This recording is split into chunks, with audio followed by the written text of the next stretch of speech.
أنا جبون.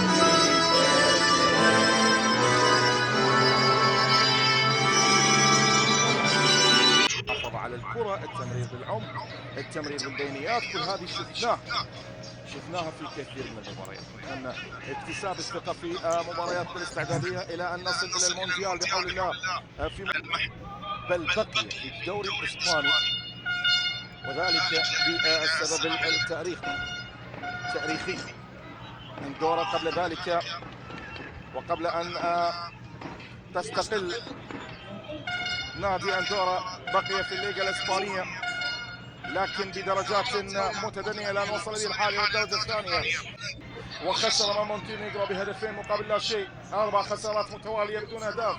الكرة توصل محاولة عراقية عند زيدان إقبال، وصل إلى إيمار شير، يلعب كرة لو خارج المنطقة، تسديدة خطيرة، الله الله الله على راسية، لكن الراية مرفوعة والتسلل حاضر. نعم كان تسلل على محمد علي. شوف الكرة اللي خرجها من منطقة الضغط على راس مهند، لكن لم يكن بالموقع المثالي، بالموقع القانوني. وصلت عند أحمد يحيى إلى أكام، لا زالت الكرة بأقدام عراقية.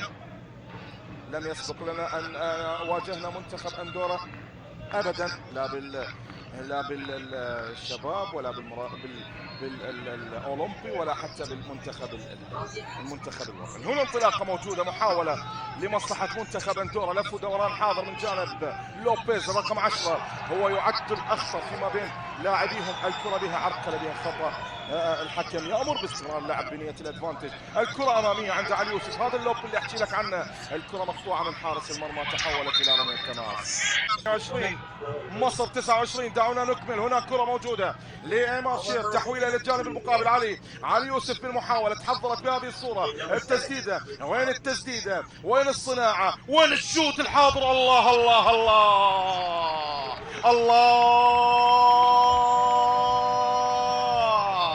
على علي يوسف باللمسة بمنتهى الروعة، بمنتهى الجمال. علي السفن، هذه الكرة اللي سددها بهذه الطريقة، الكرة القوسية الرائعة في عالم كرة القدم، وضعها علي يوسف بموضع مثالي في مرمى واستشعر. بالتالي شخصيا متفائل بالخير ان شاء الله تعالى.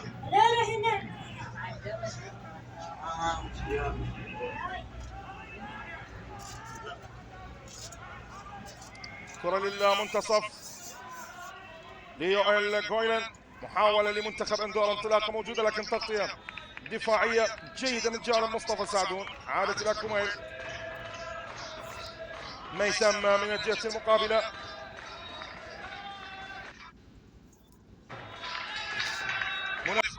قد تكون خاطئة لكن تغطية سريعة جاءت من رويس باللقطة الماضية. عندنا ساعة من اللعب، مرت نصف ساعة من نهاية المباراة على هذه المحطة الاستعدادية الملفتة والجيدة والرائعة إلى حد كبير. مباراة إسبانيا هي الأهم طبعا، مباراة فنزويلا هي الأهم للفهم النهائي لشكل المنتخب في المونديال إن شاء الله تعالى. أيام قليلة ونعيش الأجواء المونديالية. هل هي التغييرات، هل هي الأنماط الموجودة؟ السقوط على أرضية الملعب، خطأ للمنتخب العراقي لصالح أحمد قاسم. شوف تدخل عنيف من جانب لاعب، تبعد إلى خارج أرضية الميدان. فرانس علي الحمادي، داريو، الكرة الآن وصل لمصلحة علي يوسف، يلعب الكرة لليسار، محاولة لماكنزي، المحاولة مستمرة، دخول على المنطقة، الدخول بهذه الكرة الطويلة من علي يوسف، لكن تبعد إلى خارج أرضية الميدان.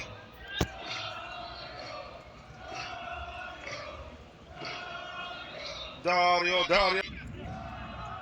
كرة عادت للخلف، شوف لدينا داريو نامو، ولدينا علي الحمادي، من لدينا أيضا شوف أسماء اللي تتحضر للدخول. كرة لمصطفى على اليمين، زيد إسماعيل حول تماما إلى ميثم، إلى كيفن يعقوب، صار عندنا ماكنزي مع ميثم مع مناف مع مصطفى سعد، زيد وكيفن يعقوب وأحمد قاسم، للأمام بيتر جورجس، علي يوسف ومهند علي. كرة توصل بهذا الشكل إلى زيد إسماعيل، بها عرقلة، بها سقوط على أرضية الملعب، سقوط من جانب زيد، يلعبها سريعة لكيفن يعقوب،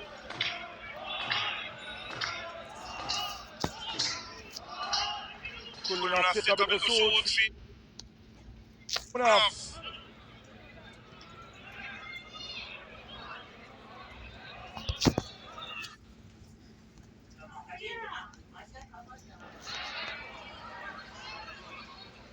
النزار نامو، كرة المحاولة العراقية لمصلحة علي يوسف للثاني، علي يوسف في العرضية، اصطدت بالدفاع، عادت لمهند، ثم الدبل كيك إلى خارج أرضية الميدان. مغادرة أحمد قاسم، دخول جوزيف النصراوي، ودخول علي الحماد، آخر 4. الكرة عادت لماكنزي، زيد إسماعيل، تمريرة لليسار، محاولة للمنتخب الأندوري للمفاجأة، علي الحمادي إلى الجانب من يوسف النصراوي في أولى المحاولات، كرة من رايس يلعبها بهذا الشكل تحت الضغط إلى رمية تماس عراقية، علي بالعرضية، لكن وصلت إلى رويس. الشوط الثاني بإيقاع أهدى، وكما ذكرت واقعية هي اللي فرضت هذا الهدوء على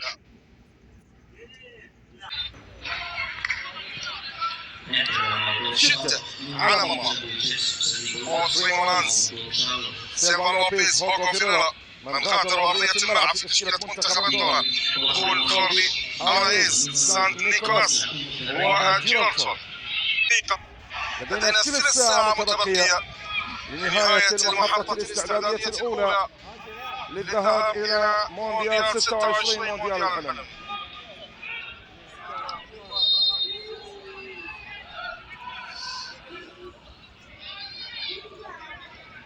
كرة اللعب عالية داخل منطقة الجزاء، بالراس خطيرة على مرمى كوبايل، الكرة إلى ركلة مرمى، شوف الخطورة كانت تبدو هي الأخطر، الكرة لكن راية مرفوعة، بندورة طويلة داخل منطقة الجزاء، إنما الإبعاد يأتي من مناف، علينا الإبعاد بكواليتي أعلى بصراحة، بجودة أعلى، لأنه الشوط الأول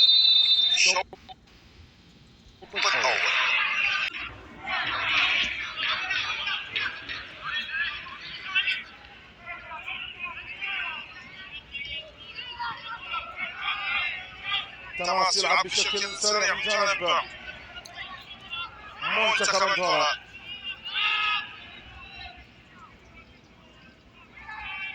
إلى ميلر رابورت، علي يمارس ضغط على الدفاع لإجبار على الخطأ، محاولة عراقية، وصلنا إلى الثلث ساعة الأخير، رابورت ميلر يلعب الكرة لجارسيا رينوم،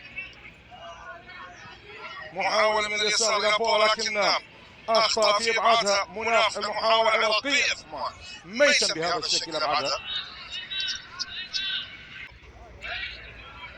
أيضا من اللاعبين الذين يشركوا للمرة الأولى إلى جانب أحمد قاسم، شاهدناه في الشوط الأول. يقدم اداء جيد. خطأ لمنتخب اندورا، طويله داخل منطقه الجزاء تحضر بهذا الشكل، لكن العاد ياتي من جانب فرانس ضياء بطرس للامام. المحاوله الى علي حمادي، يلعب الى بيتر جورجيس، حولها الى احمد مكنزي، طويله لكن تقرا بشكل جيد من جانب المدافع. بالتالي عادت الى منتصف الميدان.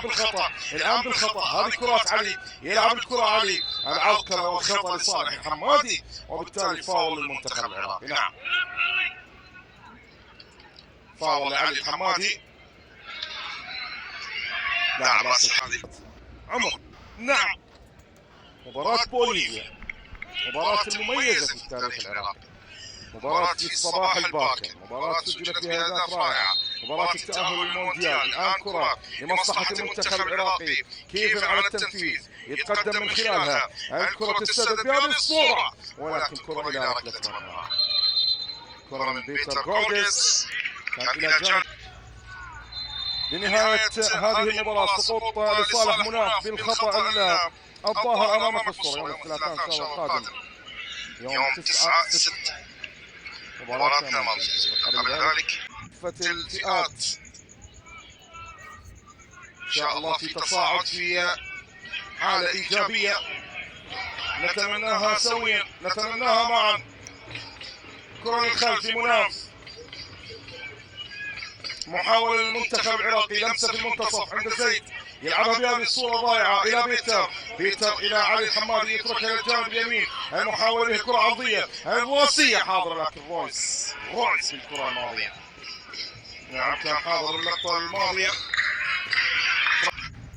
سقوط لمناف، تعرض إلى كدمة، تعرض إلى ربما إصابة. شوف من على السلام إن شاء الله مناف. يونس ما يحتاج الدخول العنيف كارلو دي بيرغس، كله اخذ الراحة حتى تعود لتكملة المباراة. من الجانب الأيمن خلاص هو عاد قادر على الاستمرار. مناف نهض بالسلامة، ركلة زاوية أعلنها ريكاردو دي بيرغس.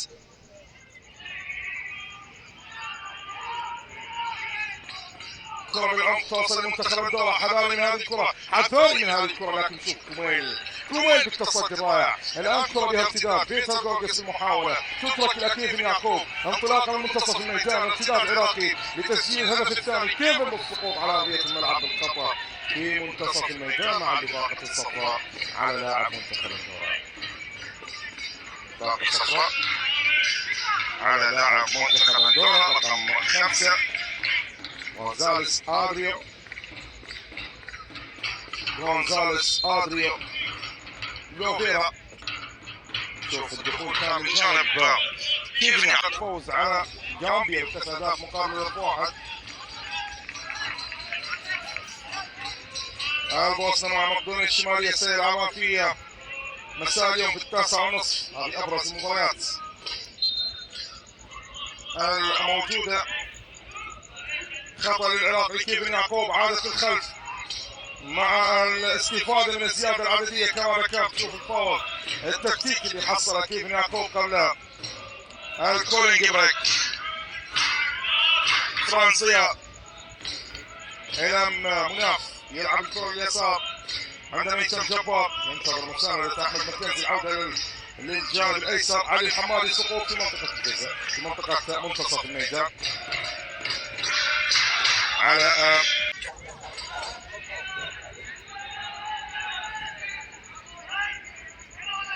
للخلف. كرة للمنتخب العراقي، زيد اسماعيل،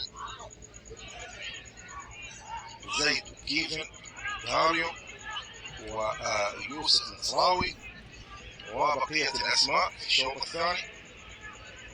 ربما هذه المنظومة العراقية بنسبة كبيرة تلعب للمرة الأولى إلى جانب منظومة تلعب للمرة الأولى. بالتالي هذه فرصة للاكتشاف. الكرة بالمنتصف تلعب على اليسار عند بيتر جورجيس، محاولة موجودة للمنتخب العراقي أو لدارينامو، عادت لي 25.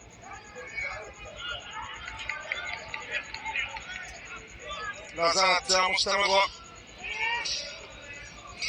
دار رامو بالاستلام، محاولة للوصول إلى مرمى منتخب أندورا، إلى أحمد حسن مكنزي أمام دار رامو. عادي زيد إسماعيل قدم أداء رائع في كأس العرب. كلنا نذكر تلك المباريات الجميلة.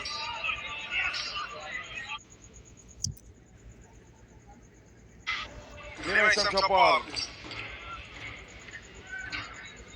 محاولة عراقية لإضافة الهدف الثاني للإياب.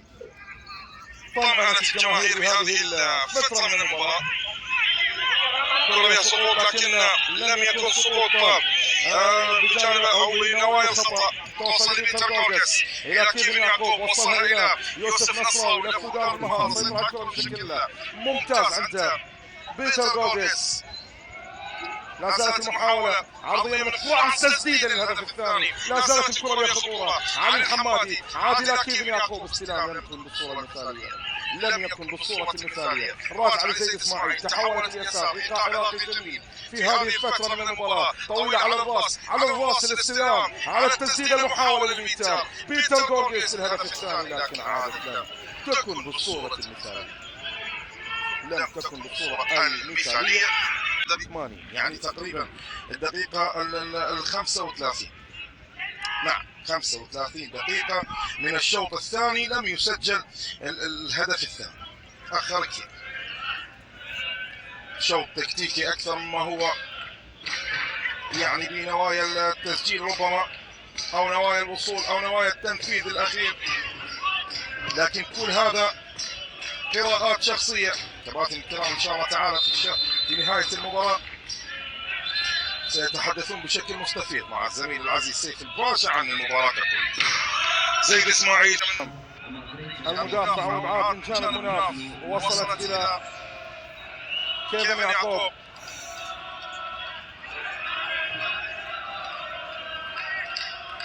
زيد إسماعيل استلام من الجهة اليسار، تحولت إلى كيفن، غير اليمين 5 دقائق على نهاية المباراة.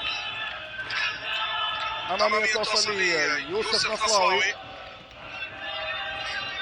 محاولة للعراق مقطوعة من منتصف الميدان. فرانس بطرس إلى كيفن، تتخلص بهذه الصورة، مقطوعة من جانب زيد إسماعيل، يتقدم بهذا الشكل إلى يوسف نصراوي. شوف المحاولة من يوسف، احذر ممن يقترب على الأرض، نعم ممن يقترب على الأرض. كرة حولها للجانب المقابل، راح يشوط أحمد مكنزي. أحمد مكنزي يحاول إيجاد دار رامو بزاوية أفضل، لكن فضل سحب الكرة للخلف. عادت بهذا الشكل لكيفن يعقوب، كيفن يعقوب إلى دار رامو. أحمد مكنزي إلى دار الإسلام بصورة أفضل، لكن مقطوعة من أمام دار رامو.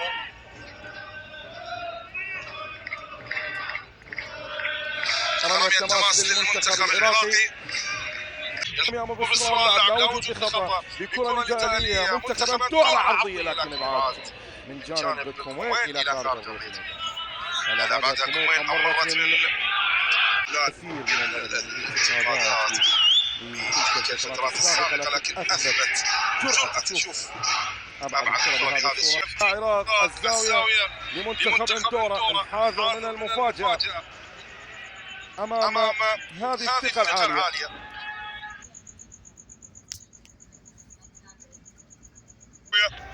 تلعب بهذه الصورة داخل منطقة، لكن تبعد من الدفاع. محاولة عراقية مستمرة بشكل رائع من جانب بيتر جورجيس، يسقط على أرضية الميدان، يتحصل على خطأ لصالح بيتر جورجيس. ما تفهم على الإطلاق، خصوصا من الجماهير العراقية. كيفن يعقوب تلعب بهذا الشكل من دار رامو إلى كيفن، تمريرة بنقلة 1 2 3 بمنتهى الروعة على اليسار. أمامية توصل، لكن أقرب إلى حارس المرمى، أقرب إلى حارس المرمى.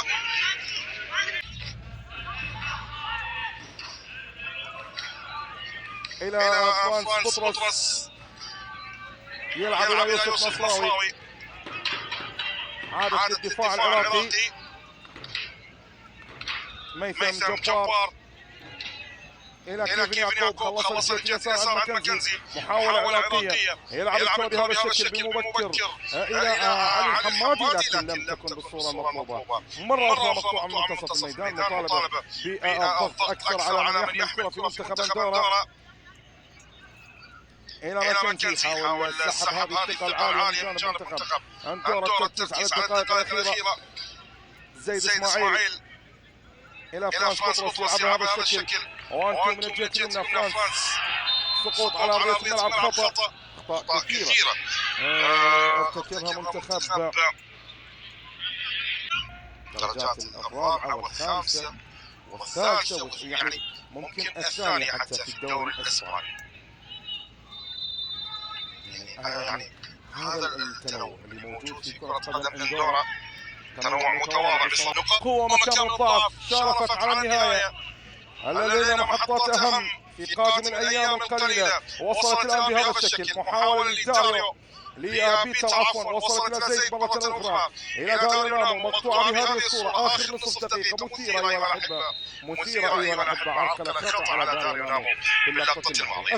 في منطقه الجزاء في المحاوله الاخيره في المباراه الصافره ايها الاحبه في كل مكان. انتهت او انهت هذه المباراه بفوز المنتخب العراقي في محطه الاستعداديه الاولى للذهاب الى كاس العالم في الايام القادمه. هدف علي يوسف 20 ظل يتيما في هذه المباراه واختيار كاس العالم 26. الان بعد التحيه والسلام الى كافه مشاهدينا، وعذرا عن اي قصور، اذهب بالصوت والصوره والكلمه الى اخي العزيز سيف الباشا وضيوف الكرام للحديث عن هذه المباراه. تقبلوا تحياتي محمد قيس، الى اللقاء.